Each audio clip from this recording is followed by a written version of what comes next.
We're looking at quadratics still, and we're going to see what complex numbers have to do with quadratics. So the first thing we're going to look at is how to simplify a square root that has a negative underneath it. So we know that this turns into an imaginary number. So we can remember that we can simplify this and we can just rewrite it by saying this is the same as the square root of -1 times 30, because negative 30 equals -1 times 30, so we can rewrite it that way. And then we also remember that we can split those apart into square root of -1 and square root of 30, because that's one of the things we can do with radicals. And then we know that the square root of -1 is I, so we have I root 30. And then we're actually pretty much done, except for we want to see if we can get root 30 any smaller. So we're going to go ahead and factor 30 into 5 and 6, and then we're going to factor that into 3 and 2. And we notice that root 30 can be written the same as 5 times 3 times 2. But what we notice about that is none of those simplify because we don't have any pairs, right? To take the square root, I'd have to have 2 of the same number in here. And since I don't, I know that root 30 doesn't simplify anymore. So I just have I root 30. Now when I write numbers, imaginary numbers, I write them in a certain order. So if I have a real number, I write the real number, then the imaginary number, then the root, something like this. So if I had 5I root 2 or something like that, I would write it in that order, just so that it looks cleanest. Now what does this have to do with quadratics? Well, we see a quadratic here, x squared plus 2, and we want to find the roots of it. And if you remember anything about quadratics, what you remember is that the solution to a quadratic is where it crosses over the x-axis, or the zeros. So we want to try to figure out where this is equal to 0. So let's go ahead and set this equal to 0. 0 equals x squared plus 2. And we want to graph it. So we graph this function and we graph it like this. If you remember anything about transformations, you remember this is just a quadratic moved up 2. And it doesn't cross the x-axis, does it? It doesn't actually have any zeros. Which is weird because there's this thing called the fundamental theorem of algebra. It's like fundamental. That says that all quadratics have to have at least, or have to have the number of roots that are the same as its degree. So if you have a third degree polynomial, it has to have 3 roots. If you have a second degree polynomial, which we have right here, it has to have 2 roots. So we know it has to have 2 roots. But the roots don't show on the graph. So where are they? Well, they're in this place called the imaginary plane. And it sounds really complicated, but really it's just another kind of dimension to our number system. Just like a long time ago, like back in ancient times, they only ever used positive numbers because you could only positive numbers are the only numbers you can see, right? Like you can't have -1 apples and you can't have -1 cows. And so they thought negative numbers were crazy. And then, so for the longest time, they resisted negative numbers, so these numbers wouldn't even exist in their mind, right? Eventually, they realized they needed negative numbers to express some things that they weren't able to express any other way, so they developed negative numbers. And imaginary numbers are kind of the same thing, so they seem really crazy because they're called imaginary, but they're really just numbers in a different dimension, in the imaginary dimension. So, how do we actually solve this? Well, we set it equal to 0, and then we know we can solve this by taking the square root because we can get x squared by itself. So we have x squared plus 2 equals 0. Then I have x squared equals -2. And then I can take the square root of both sides because x squared is by itself. And so I get x equals plus or minus square root of -2. And then I'm like, ooh, I can't take the square root of a negative because in the real number system, that like blows up the world, right? When we take the square root of a negative number, it's illegal for us to take the square root of a negative number. So we've got to use these imaginary numbers to express what this is. So this would be x equals plus or minus. And remember, that would be the same as the square root of -1 times the square root of positive 2. So this becomes x equals plus or minus I root 2. And that's the end of it. That's the 2 roots of this quadratic are plus positive I root 2 and negative I root 2. So what are the roots of this equation in simplest form? So the first thing we do is, this is a quadratic just like anything else. So we make sure it's equal to 0. And then we either use one of our 4 methods to solve. So we try graphing it. We don't know how to graph this one. We try factoring it. It doesn't factor.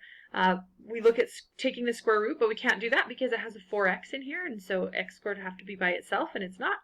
So the last option we have is the quadratic formula. It's our only option. So we define a, b, and c, and then we just do the quadratic formula. So x is equal to negative b plus or minus the square root of b squared minus 4ac all over 2a. Okay, so we have 4 plus or minus the square root of 16 minus, now 4 times 29 would be 80 plus 36, which would be 116 over 2. So I have 4 plus or minus the square root of negative 100 over 2. And now I can simplify that negative 100, 4 plus or minus, so this would be I root 100, right? Because the square root of negative 1 is I. And then I can take the square root of 100, so I have 4 plus or minus 10I over 2. And now this actually isn't quite in a plus bi form. If you notice, a plus bi form means the real parts are completely alone and the imaginary parts are completely alone. But you see this pesky little 2 on the denominator means that these are not alone. So I'm going to have to split them.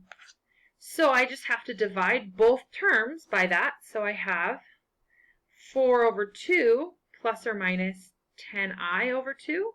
Well, 4 divided by 2 is 2. Plus or minus 10 divided by 2 is 5. So this is 5I.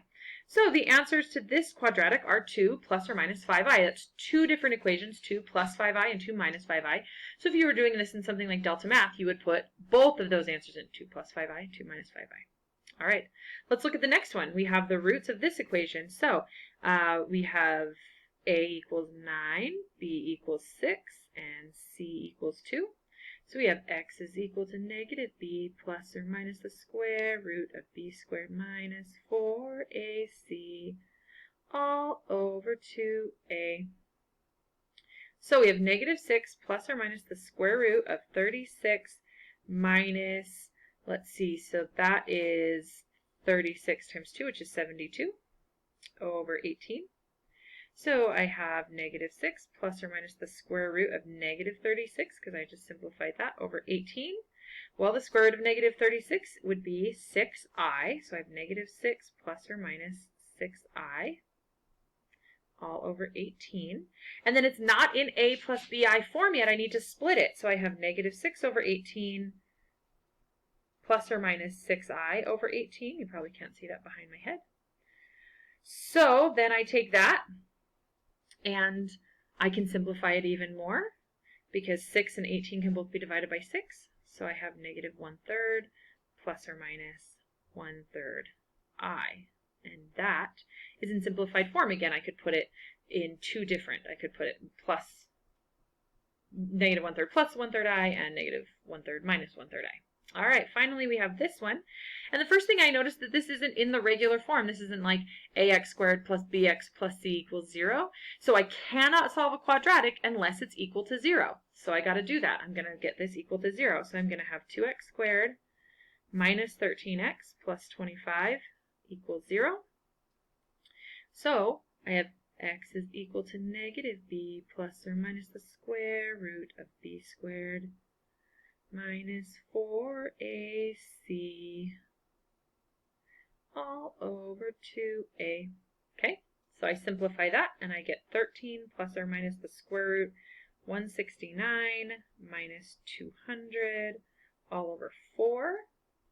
And then that equals 13 plus or minus the square root of 31, negative 31 over 4. And negative 31 doesn't simplify anymore, so I just get 13 plus or minus I root 31 over 4. And since this doesn't simplify anymore, I just have to split it just like I would any other one. So I have to have 13 over 4 plus or minus. You could do 1/4 I root 31, or you could have I root 31 on the top. Either one of them would be fine, so I could write this as I root 31 on the top and 4 on the bottom, but it needs to be split. So here's the real part and here's the imaginary part. And there you have it.